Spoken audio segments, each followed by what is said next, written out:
अस्सलाम वालेकुम नाज़रीन, आप देख रहे हैं प्रोग्राम अंदर की बात मुज़म्मिल सोहरवर्दी के साथ। मुझे कहते हैं इकरार, आज हमारे साथ मौजूद हैं मुज़म्मिल सोहरवर्दी।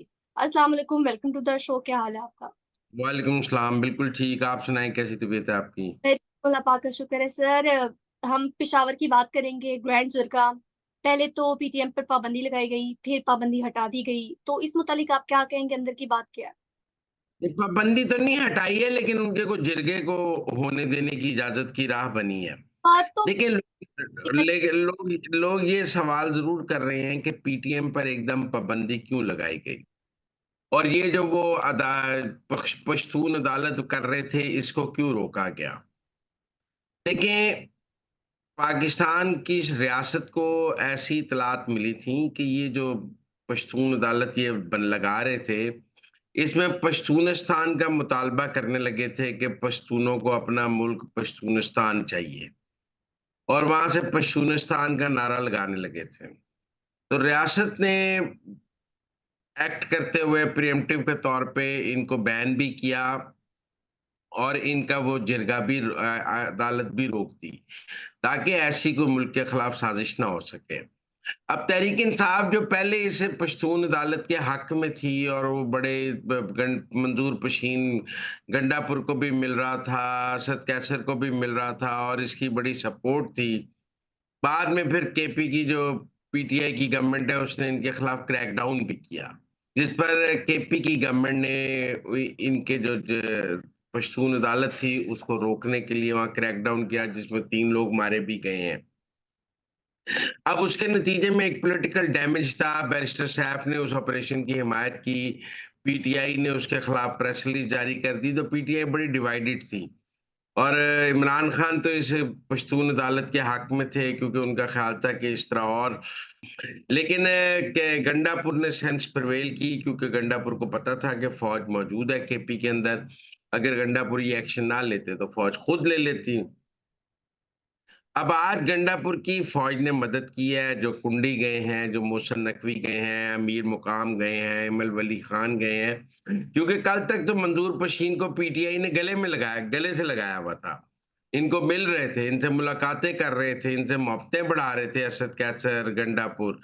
तो आज हाथ-पैर फूल गए हैं, तो आज सबकी मदद माँगी है पीटीआई ने और गंडापुर ने, लेकिन सबने गंडापुर को मदद दी है।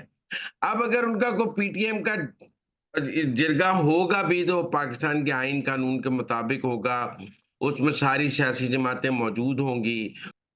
लेकिन मैं समझता हूँ कि अब जो जिरगा होगा, वो पाकिस्तान के आईन कानून की हद में होगा और हो सकता है पेशावर में वज़ीर आला हाउस में हो। सर, आज का दिन काफ़ी अहमियत का हामिल था मईशत के लिहाज से। पाक सऊदी बिज़नेस फ़ोरम का इनेकाद हुआ, तकरीब का शानदार इनेकाद किया गया, जिसमें पाकिस्तानी और सऊदी तिजारती कम्युनिटी ने शिरकत की। और हमने देखा कि नायब वज़ीर-ए-आज़म ने भी इसमें शिरकत की और सबने खिताब किया, बी-टू-बी इजलास हुआ। आप इस मुतालिक क्या कहेंगे? $2 अरब डॉलर की सरमायाकारी की तवक्को की जा रही है। जी, $2 बिलियन डॉलर की सऊदी सरमायाकारी आ रही है और ये तो इस दौर में तय हो जाएगी, जो आगे और बढ़ेगी। ज़्यादा बड़ी बात है, एससीओ समिट शुरू हो रहा है। चाइनीज़ की भी $27 बिलियन डॉलर की इन्वेस्टमेंट आ रही है, आईएमएफ का पैकेज हो गया है। आज 5 आईपीपीज़ ने जो है के मुआहदे ख़त्म कर दिए गए हैं और बिजली भी ₹10 यूनिट सस्ती करने की बात की जा रही है। पेट्रोल ₹10 लीटर और सस्ता करने की बात की जा रही है। तो माशी लिहाज पर तो बहुत सारी कामयाबियाँ हैं और शहबाज शरीफ की हुकूमत जो है, वो मुआशी महाद पर बहुत कामयाबियाँ समेट रही है और एक तरफ़ा मईशत सँभल गई है। कल तक जो लोग कहते थे कि जी किसी ने पाकिस्तान को रुपया नहीं देना, इस गवर्नमेंट की कोई क्रेडिबिलिटी नहीं है, वो आज देखें कि दुनिया पाकिस्तान में पैसे लगाने के लिए तैयार है, सऊदी डेलीगेशन आ गया है। एससीओ में सारे 14 मुल्कों के सरबराह आ रहे हैं, मजीद सीपैक फेज़ 2 की बात हो रही है, आईएमएफ से भी बात हो गई है। तो बहुत सारी जो कामयाबियाँ हैं, वो माशी लिहाज से के मैदान पे जो है इस गवर्नमेंट को मिली हैं। सबसे बड़ी बात है रेमिटेंसेस में रिकॉर्ड इज़ाफ़ा हुआ है।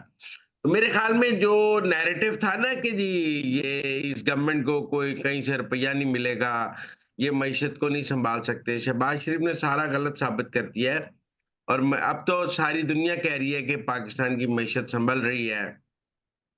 अब तो ये कहा जा रहा है कि डॉलर की असल कीमत 240-50 रुपए के करीब है और डॉलर को नीचे आना चाहिए। कभी कहते थे डॉलर 350 पे चला जाएगा, अब कहते हैं 250 पे वापस आ जाएगा।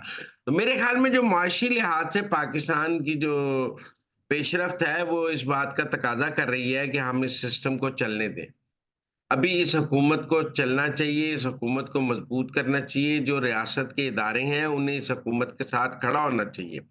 मैं तो पाकिस्तान की अदलिया को भी कहता हूँ कि वो पाकिस्तान के लिए इस हुकूमत के साथ खड़े हों, क्योंकि अगर इस वक़्त उन्होंने कोई हुकूमत को डिरेल किया, तो पाकिस्तान को माशी तौर पे बहुत नुकसान होगा। और इसलिए मैं समझता हूँ कि जो भी पॉलिटिकल एडवेंचर्स हैं, वो ख़त्म होने चाहिए। और जिस तरह आज हमें केपी में नज़र आया है कि गंडापुर और मोहसिन नकवी और कुंडी इकट्ठे बैठे हैं, नेशनल स्टेज पे भी ऐसे ही होना चाहिए और सबको इकट्ठे बैठकर मुल्क को आगे लेके चलना चाहिए। पाकिस्तान की माशी तरक्की में ही सारी तरक्की है।